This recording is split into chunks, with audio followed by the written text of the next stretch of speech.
Hello good morning. എല്ലാവർക്കും നമ്മുടെ പുതിയൊരു വീഡിയോയിലേക്ക് സ്വാഗതം. എല്ലാവരും സുഖമായിട്ടും സന്തോഷമായിട്ടിരിക്കുകയല്ലേ? അപ്പോൾ ഇന്ന് നമ്മൾ ഞായറാഴ്ചത്തെ ദിവസത്തെ ഇത്തിരി വിശേഷങ്ങളൊക്കെ ആയിട്ടാണ് കേട്ടോ വന്നിട്ടുള്ളത്. അപ്പോൾ എന്നും നമ്മൾ അടുക്കളയിൽ ചുറ്റിപ്പറ്റി വട്ടം തിരിഞ്ഞൊക്കെ അല്ലേ നമ്മുടെ വീഡിയോസൊക്കെ കാണാറുള്ളത്. അപ്പോൾ ഇന്ന് ഞാൻ അടുക്കളയിലെ വിശേഷങ്ങളൊന്നും കാണിക്കുന്നില്ല. അപ്പോൾ എന്താ ഇന്നത്തെ വീഡിയോ എന്ന് വെച്ചാൽ നമ്മൾ അടുക്കളയിൽ തന്നെ വട്ടം തിരിഞ്ഞും വീട്ടിലെ കാര്യങ്ങൾ മാത്രം നോക്കിക്കൊണ്ട് നമ്മുടെ വീടിൻ്റെ പരിസരം ആകെ കാട് കയറി വല്ല ഇതുപോലെ ഉണ്ട് കേട്ടോ. അപ്പോൾ എനിക്ക് പറ്റണ പോലെയൊക്കെ അവിടെ ഒന്ന് വൃത്തിയാക്കണം എന്ന് വിചാരിച്ചു. അപ്പോൾ ഇന്ന് മക്കൾക്ക് ലീവ് ആണല്ലോ, അപ്പോൾ പിള്ളേരിനെയും കൂടെ അതിൽ നമ്മുടെ കൂടെ നിർത്തി വെച്ചാൽ അവർ ടി വി കാണുക, ഫോൺ നോക്കുക, അതൊക്കെ ഒന്ന് ഒഴിവായി കിട്ടുകയും ചെയ്യും. അപ്പം ഞാൻ എന്തായാലും കുട്ടികൾക്ക് ലീവുള്ള ദിവസമാണ് കേട്ടോ ചില സമയങ്ങളിലൊക്കെ ഇതൊക്കെ ചെയ്യുന്നത്, അല്ലെങ്കിൽ ഒറ്റയ്ക്ക് ചെയ്യാറുണ്ട്. ഇന്നിപ്പം മക്കൾക്ക് ലീവായതുകൊണ്ട് പിള്ളേരിനെ രാവിലെ തന്നെ പറഞ്ഞു, രാവിലെ തന്നെ നമുക്ക് കുറച്ച് പണിയൊക്കെ ഉണ്ട്, അപ്പോൾ അതൊക്കെ ചെയ്യണം എന്നൊക്കെ പറഞ്ഞിട്ടുണ്ടായിരുന്നു കേട്ടോ. അപ്പോൾ എന്തായാലും രാവിലെ അടുക്കള കാര്യങ്ങളൊക്കെ തീർന്നു. അതിന് ശേഷം എന്താ മക്കൾക്ക് ഇന്ന് സ്കൂളില്ലല്ലോ, അപ്പോൾ അവധി ആയതുകൊണ്ട് തന്നെ തലയിലൊക്കെ നന്നായിട്ടൊന്ന് എണ്ണയൊക്കെ വെച്ച് കൊടുക്കാമെന്ന് വിചാരിച്ചു കേട്ടോ. അപ്പോഴത്തേക്കും നമ്മുടെ ആ പണികളെല്ലാം കഴിയുമ്പോഴത്തേക്കും എണ്ണയൊക്കെ തലയിൽ ആവും. പിന്നെ താളിയോ ഷാമ്പോ എന്തെങ്കിലുമൊക്കെ ഇട്ടിട്ട് കഴുകി കൊടുക്കുകയും ചെയ്യാമല്ലോ എന്ന് വിചാരിച്ചിട്ട് രാവിലെ തന്നെ ഭക്ഷണമൊക്കെ കഴിച്ചു കേട്ടോ. അതിന് ശേഷം പിള്ളേർക്ക് തലയിലൊക്കെ മുടിയിലൊക്കെ എണ്ണ തേച്ച് കൊടുക്കുകയാണ്. അപ്പോൾ രണ്ട് പേർക്ക് മുടിയിൽ എണ്ണ തേക്കുന്നത് ഇഷ്ടമേ അല്ല കേട്ടോ. അപ്പം ഞാൻ വല്ലപ്പോഴൊക്കെ പിടിച്ച് നിർത്തിയിട്ടൊക്കെയാണ് തേക്കാറുള്ളത്. അപ്പോൾ സ്കൂളില്ലാത്ത സമയത്താണ് കേട്ടോ ഇതുപോലെ മിക്കവാറും തലയിൽ ഒന്ന് എണ്ണയൊക്കെ തേച്ച് നല്ലോണം ഒന്ന് മസാജൊക്കെ ചെയ്ത് കൊടുക്കുക, അല്ലെങ്കിൽ താളിയൊക്കെ ഇട്ട് കഴുകി കൊടുക്കുക, അങ്ങനെയൊക്കെ ചെയ്യണത് കേട്ടോ. അപ്പോൾ ചിട്ടിക്കുട്ടിക്കാണെങ്കിൽ ഇതുപോലെ ഇങ്ങനെ മുടി വകഞ്ഞ് അതിലിങ്ങനെ എണ്ണ വെച്ച് കൊടുക്കുന്നത് ഭയങ്കര ഇഷ്ടമാണ്. അപ്പോൾ അതുകൊണ്ട് തന്നെ അവൾ വാശി പിടിക്കാനായിട്ട് അതുപോലെ ചെയ്യുകയാണെങ്കിൽ എനിക്ക് തലയിൽ എണ്ണ ഇട്ടാൽ മതി, അല്ലെങ്കിൽ അമ്മ തേക്കണ പോലെ തേക്കണ്ടെന്ന് പറഞ്ഞിട്ട് അപ്പം ഞാനിങ്ങനെ ഓരോ സൈഡും വകഞ്ഞ് കുറേശ്ശെ എണ്ണയൊക്കെ തേച്ച് കൊടുത്ത് മുടിയൊക്കെ ഒന്ന് മസാജ് ചെയ്ത് കൊടുത്ത് തലമുടിയൊക്കെ എല്ലാവരുടെയും കെട്ടി വെച്ചു. പിന്നെ ഞാനും എണ്ണയൊക്കെ തേച്ചു കേട്ടോ. അതിന് ശേഷമാണ് നമ്മുടെ പരിപാടികളൊക്കെ ഇന്ന് തുടങ്ങുന്നത്. അപ്പോൾ വേറെ എവിടെയല്ല, തൊടിയിലൊന്നും പോകണില്ല കേട്ടോ. തൊടിയിലൊന്നും പോയാൽ നമുക്ക് നമ്മളെ കൊണ്ടൊന്നും പറ്റിയെന്ന് വരില്ല. കൂടെ നമ്മളെപ്പോലെ വലിയൊരാളുണ്ടെങ്കിൽ നമുക്ക് അങ്ങനത്തെ പണികളൊക്കെ ചെയ്യാനായിട്ട് ഇൻട്രസ്റ്റ് ഉണ്ടാവും. അപ്പം മക്കൾക്ക് പറ്റണ പോലെയല്ലേ പിള്ളേരിനെ കൊണ്ട് ചെയ്യിപ്പിക്കാൻ പറ്റുള്ളൂ, അല്ലാതെ അവരെ കൊണ്ട് വലിയതായിട്ട് ചെയ്യാൻ പറ്റില്ലല്ലോ. അപ്പോൾ എന്തായാലും ഞാനിങ്ങനെ ചെയ്യുന്ന സമയത്ത് കുട്ടികളും കൂടെ ഉണ്ടെങ്കിൽ ഒരു കൈസഹായം ആവുമല്ലോ. പിന്നെ അവരാണെങ്കിൽ എന്നും ഫോണിലും ടി വിൻ്റെ മുമ്പിലൊക്കെ നിന്ന് സമയം കളയണ്ടെന്ന് പറഞ്ഞിട്ടാണ് ലീവുള്ള ദിവസങ്ങളിലൊക്കെ ഇങ്ങനത്തെ പണിയൊക്കെ ചെയ്യാനായിട്ട് വിളിക്കുന്നത് കേട്ടോ. അപ്പോൾ എന്തായാലും മുടിയിലൊക്കെ നന്നായിട്ട് എണ്ണയൊക്കെ ഇട്ട് കൊടുത്ത് നല്ലോണം ഒന്ന് മസാജൊക്കെ ചെയ്ത് കൊടുത്ത് ഇനിയിപ്പോൾ ഞങ്ങളുടെ പണി ചെയ്യാനായിട്ട് പോവാണ് കേട്ടോ. അപ്പോൾ സമയം 10:30 ആയിട്ടുണ്ട്. 10:30 ആകുമ്പോഴാണ് ഞാൻ ഈ ഒരു പണിക്ക് നിന്നത്. അപ്പോൾ ഇങ്ങനത്തെ പണിയൊക്കെ ചെയ്യണമെങ്കിൽ രാവിലെ നേരത്തെ തന്നെ നിന്ന് വെച്ചാൽ പെട്ടെന്ന് പണി കഴിയും. വെയിലാകുമ്പോഴത്തേക്ക് നമ്മുടെ എല്ലാ പണികളും ഒരുങ്ങി കുളിയും നനയൊക്കെ കഴിയാൻ പറ്റും. പക്ഷേ എനിക്കിന്ന് രാവിലത്തെ വീട്ടിലെ അടുക്കള കാര്യങ്ങളൊക്കെ കഴിയുമ്പോഴത്തേക്കും തന്നെ ഞാനിന്ന് ഞായറാഴ്ച ആയതുകൊണ്ട് പതുക്കാണ് കേട്ടോ എണീറ്റത്, അതുകൊണ്ട് തന്നെ സമയമായിട്ടുണ്ട്. അപ്പോൾ ഞാൻ എന്തായാലും നമ്മുടെ പണിയായുധങ്ങളൊക്കെ എടുത്തിട്ട് വന്നിട്ടുണ്ട് കേട്ടോ. ഈ ഭാഗമാണ് ഒന്ന് വൃത്തിയാക്കാൻ പോണത്. ഇവിടുന്ന് കുമ്മത്തേക്ക് പോ. പണിയായുധങ്ങൾ റെഡിയാണ്, പണി ചെയ്യാനുള്ള ബംഗാളികളും റെഡിയാണ്. ഈ രണ്ട് ബംഗാളികളെ വെച്ചിട്ടാണ് ഇന്ന് നമ്മൾ പണിയെടുപ്പിക്കുന്നത്. അപ്പോൾ ഞാനും റെഡി, എൻ്റെ മക്കളും റെഡി. ഞങ്ങൾ ഇന്ന് ഇവിടെയൊക്കെ ഒന്ന് വൃത്തിയാക്കാനായിട്ട് പോവാണ്. ശരില്ല എന്നാ പോ, ഗോ. അപ്പോൾ വൃത്തിയാക്കണ പണി പറഞ്ഞപ്പോൾ തന്നെ ചിട്ടിക്ക് വയ്യാന്ന് പറഞ്ഞു കേട്ടോ. ചിട്ടി കൂട്ടിന് നിൽക്കില്ല എന്നാണ് പറയുന്നത്. സാധാരണ അവളാണ് എൻ്റെ ഒപ്പം വന്ന് എല്ലാം ചെയ്യണത്. ചാരുവാണ് ഒത്തിരി മടിയായിട്ട് നിൽക്കുന്നത്. അപ്പോൾ ഇന്ന് ആൾ രാവിലെ തന്നെ ഒരു ഇടംതിരിവിലാണ് കേട്ടോ നിൽക്കുന്നത്. അങ്ങനെ ഞാൻ എല്ലാം തുടങ്ങിയപ്പോൾ പിന്നെ ആൾ വരികയും ഒക്കെ ചെയ്യുകയൊക്കെ ചെയ്തു. പിന്നെ അവസാനം പകുതി എത്തിയപ്പോൾ രണ്ടുപേരും കൂടെ അടിയാണ് കേട്ടോ. ഇപ്പോൾ എന്താ പറയുക, ഒരാൾക്ക് ഓരോരുത്തർക്കും ഓരോ പണി ഏൽപ്പിച്ചിട്ടുണ്ടെങ്കിലും അത് ചെയ്യാണ്ട് അവർ ആവശ്യമില്ലാത്ത കാര്യം നിസ്സാര കാര്യങ്ങൾക്ക് ഇവരിങ്ങനെ അടിയുണ്ടാക്കും. ഞാനെടുത്തില്ലേ, ഈ നമ്മൾ നന്ദന സിനിമയിൽ എങ്ങനെ വെള്ളം വെച്ചോളൂ, അടുപ്പത്ത് വെച്ചോളൂ, വെച്ചു എന്ന് വിചാരിക്കൂ, അങ്ങനെയൊക്കെ പറയില്ലേ, അന്ന പോലെയാണ് കേട്ടോ ഇവിടെ പണി ചെയ്യിപ്പിക്കുന്നത്. നമ്മൾ ഒറ്റയ്ക്ക് ചെയ്യുകയാണെങ്കിൽ ഇതിലും വേഗം നമുക്ക് ചെയ്ത് കഴിയാൻ പറ്റും. പക്ഷേ കുട്ടികളെയും കൂട്ടിയിട്ട് നമ്മൾ അവരോടൊപ്പം ചെയ്യുമ്പോൾ കുട്ടികൾക്കൊരു ഇതല്ലേ എന്ന് പറഞ്ഞിട്ടാണ് ഇന്ന് നിർത്തിയത്. പക്ഷേ ആൾക്ക് വലിയ താല്പര്യമില്ല ചിട്ടിക്ക്. അല്ലെങ്കിൽ സാധാരണ ചിട്ടിയാണ് കേട്ടോ അതിൻ്റെ ഒപ്പം നിന്നിട്ട് എല്ലാം ചെയ്യുന്നത്. അപ്പോൾ ഇന്ന് ചിട്ടിയാണ് ഇടംതിരിവിൽ നിൽക്കുന്നത്. അപ്പോൾ എന്തായാലും കുറച്ചൊക്കെ ചെയ്തു കേട്ടോ, പകുതിയൊക്കെ ചെയ്തു തന്നു. അതിന് ശേഷം ആൾ എന്തൊക്കെയോ പറഞ്ഞ് ചേച്ചി അനിയത്തിയായിട്ട് വഴക്കിട്ടിട്ട് അങ്ങോട്ട് പോയി മിണ്ടാതെ ഇരിക്കുകയായിരുന്നു കേട്ടോ ചെയ്തത്. അപ്പോൾ എന്തായാലും ഇതാ ഞങ്ങൾ ഓരോ ഭാഗത്തായിട്ട് ഓരോരുത്തർക്കും കുറച്ച് കുറച്ച് ഭാഗം കൊടുത്തിട്ടുണ്ട് അവിടെയൊക്കെ ഒന്ന് വൃത്തിയാക്കാനായിട്ട്.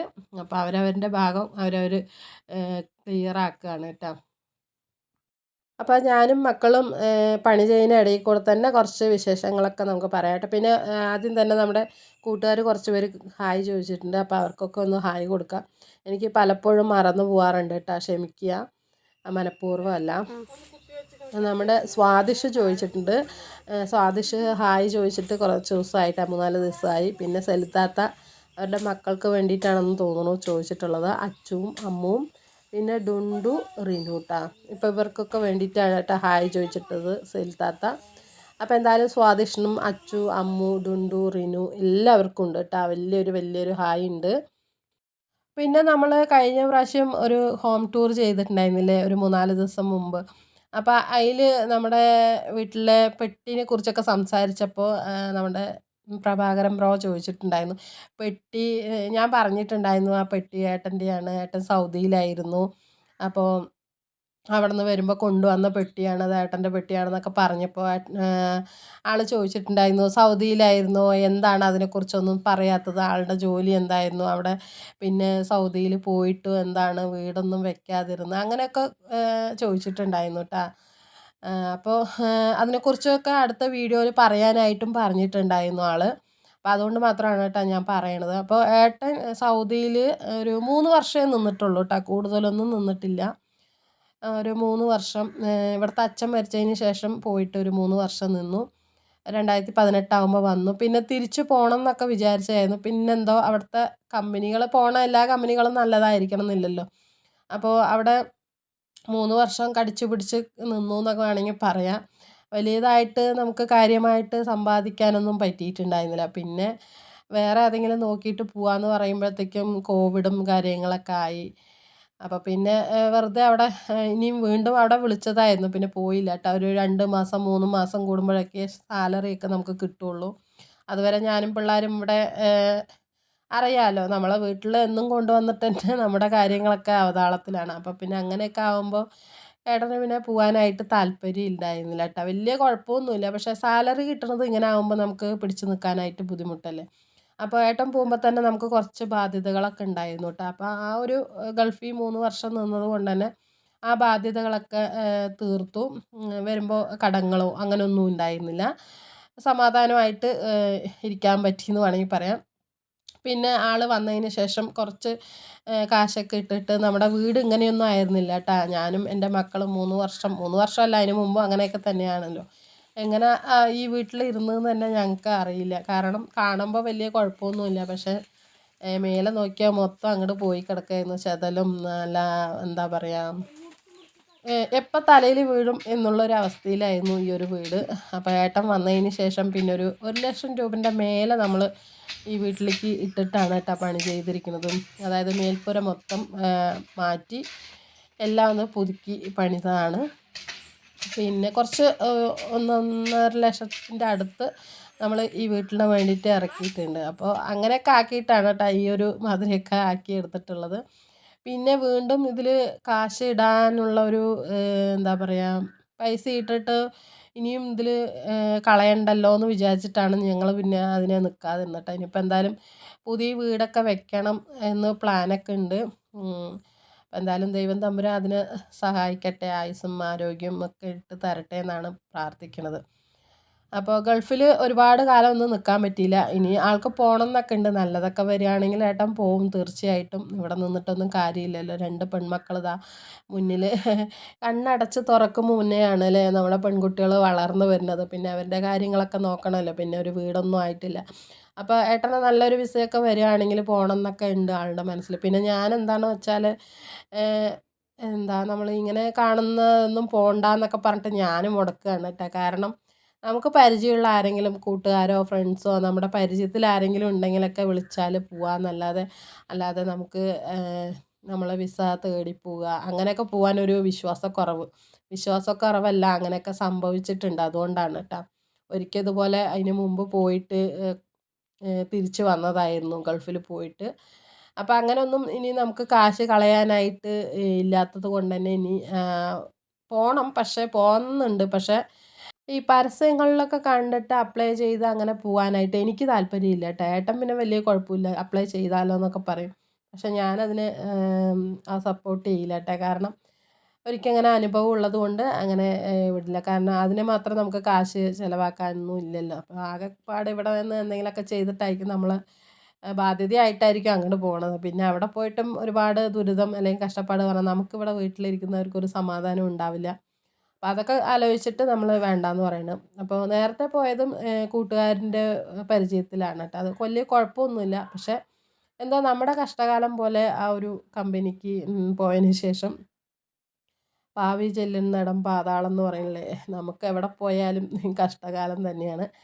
അപ്പം അങ്ങനെ ആയപ്പോൾ പിന്നെ വീണ്ടും വിളിച്ചിട്ടും പോയൊന്നുമില്ല കേട്ടോ. വലിയ ഇതൊന്നുമില്ല. അതുകൊണ്ട് പിന്നെ പോവാതിരുന്നാണ്. ഇനിയിപ്പോൾ നല്ലതൊക്കെ ആരെങ്കിലും പരിചയത്തിലുള്ളവർ വരികയാണെങ്കിൽ കൊണ്ട് തരികയാണെങ്കിൽ അല്ലെങ്കിൽ വിളിക്കുകയാണെങ്കിൽ പോവാം എന്ന് ഉള്ളൊരിതിൽ, അല്ലെങ്കിൽ പിന്നെ ഇവിടെ തന്നെ ഇതുപോലെ അങ്ങ് തട്ടിയും മുട്ടി അങ്ങനെ ജീവിക്കാം എന്ന് വിചാരിക്കുകയാണ്. അപ്പോൾ എന്തായാലും ഇതൊക്കെയാണ് കേട്ടോ നമ്മുടെ ഗൾഫിലെ കഥകൾ എന്ന് പറഞ്ഞാൽ. ഗൾഫിൽ പോയി എന്നല്ലാതെ ഒന്നും ഉണ്ടാക്കാൻ പറ്റിയില്ല. ബാധ്യതകളൊക്കെ തീർത്തു, അത്രയേ ഉള്ളൂ. ഇപ്പം അങ്ങോട്ട് വലിയ തട്ടലും മുട്ടലുകളൊന്നുമില്ല. ചെറുതായിട്ടുള്ള ബാധ്യതകളൊക്കെ ഉണ്ട്, അതൊക്കെ നമുക്ക് തീർക്കാവുന്നതേ ഉള്ളൂ. അപ്പോൾ അങ്ങനെയൊക്കെയാണ് കേട്ടോ നമ്മുടെ വീട്ടിലെ വിശേഷങ്ങളെന്ന് പറഞ്ഞാൽ. അപ്പോൾ നമ്മുടെ ഈ ഉമ്മർത്തൊക്കെ വൃത്തിയാക്കിയതിന് ശേഷം ഞാനിതാ അപ്പുറത്ത് നമ്മുടെ ടാങ്ക് വെച്ച അവിടെയും കൂടെ കുറച്ച് കാട് പിടിച്ച് കിടക്കുന്നുണ്ട്. അപ്പോൾ ഓണമൊക്കെ കഴിഞ്ഞിട്ട് വൃത്തിയാക്കാമെന്ന് വിചാരിച്ചാണ്. കാരണം അതിൽ പൂക്കളൊക്കെ ഉണ്ടായിരുന്നു കേട്ടോ. അപ്പോൾ മാവേലി ഇടാൻ പൂവാണല്ലോ. അപ്പോൾ അതൊക്കെ കഴിഞ്ഞല്ലോ, ഓണം കഴിഞ്ഞല്ലോ. അതിന് ശേഷം ഞാൻ വൃത്തിയാക്കണം വിചാരിക്കുകയായിരുന്നു. അപ്പോൾ അവിടെയും കൂടെ ഒന്ന് വൃത്തിയാക്കിയതിന് ശേഷമാണ് കേട്ടോ. അതിന് ശേഷമാണ് കേട്ടോ പിന്നെ തുണി അലക്കലും കുളിയൊക്കെ കഴിഞ്ഞ് ഞങ്ങൾ ഭക്ഷണം കഴിക്കുമ്പോൾ തന്നെ 3:30 ആയിട്ടുണ്ടായിരുന്നു. അത്രയും നേരം പണിയായിരുന്നു കേട്ടോ. പണി കഴിയുമ്പോഴത്തേക്ക് എൻ്റെ നടുവേദന ഇളകിയിട്ടുണ്ടായിരുന്നു. ഇടുപ്പ് വേദനയും പറഞ്ഞ പോലെ എല്ലാം അങ്ങോട്ട് ഇതായി. നമ്മുടെ പണിയെടുക്കുന്ന ആയുധം വലിയ മൂർച്ചയൊന്നും ഇല്ലെങ്കിൽ ആൾക്ക് ക്ഷീണം തട്ടും. കൈവേദന, ഇടുപ്പ് വേദന എന്ന് പറഞ്ഞ പോലെ അങ്ങനെ ആയിരുന്നു കേട്ടോ. അപ്പോൾ എന്തായാലും ഇതാ നമ്മുടെ ഉമ്മറമൊക്കെ വൃത്തിയാക്കിയിട്ടുണ്ട്.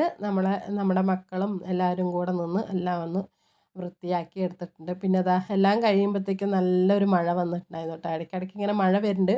പിന്നെ ഞങ്ങളുടെ എല്ലാ ജോലിയും കഴിഞ്ഞ് കുളിയും നനയൊക്കെ കഴിഞ്ഞ് പിന്നെയാണ് കേട്ടോ മഴ വന്നത്.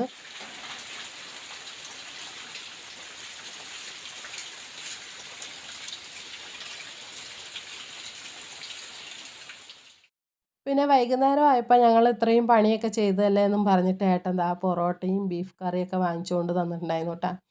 അപ്പോൾ എന്തായാലും ദാ ഞങ്ങൾ വൈകുന്നേരം പിന്നെ പൊറോട്ടയും ബീഫ് കറിയൊക്കെ കൂട്ടിയിട്ട് അന്നത്തെ ദിവസം അങ്ങനെ ഞായറാഴ്ച ആയിട്ട് സ്പെഷ്യലൊന്നും ഉണ്ടാക്കിയിട്ടുണ്ടായിരുന്നില്ലല്ലോ. ഇന്ന് മുടിഞ്ഞ പണിയായിരുന്നു. അപ്പോൾ അതൊക്കെ ആയിരുന്നു കേട്ടോ ഞങ്ങളുടെ ഇന്നത്തെ വീട്ടിലെ വിശേഷങ്ങൾ. കൂട്ടുകാർക്ക് നമ്മുടെ വീഡിയോസൊക്കെ ഇഷ്ടമായിട്ടുണ്ടെങ്കിൽ ഒന്ന് ലൈക്ക് ചെയ്യാനും സബ്സ്ക്രൈബ് ചെയ്യാത്ത കൂട്ടുകാരുണ്ടെങ്കിൽ ഒന്ന് സബ്സ്ക്രൈബ് ചെയ്ത് സപ്പോർട്ട് ചെയ്യാനും മറക്കണ്ട കേട്ടോ. ഇനി അടുത്ത വീഡിയോ ആയിട്ട് വീണ്ടും കാണുന്നവരേക്കും എല്ലാവരോടും take care and bye bye.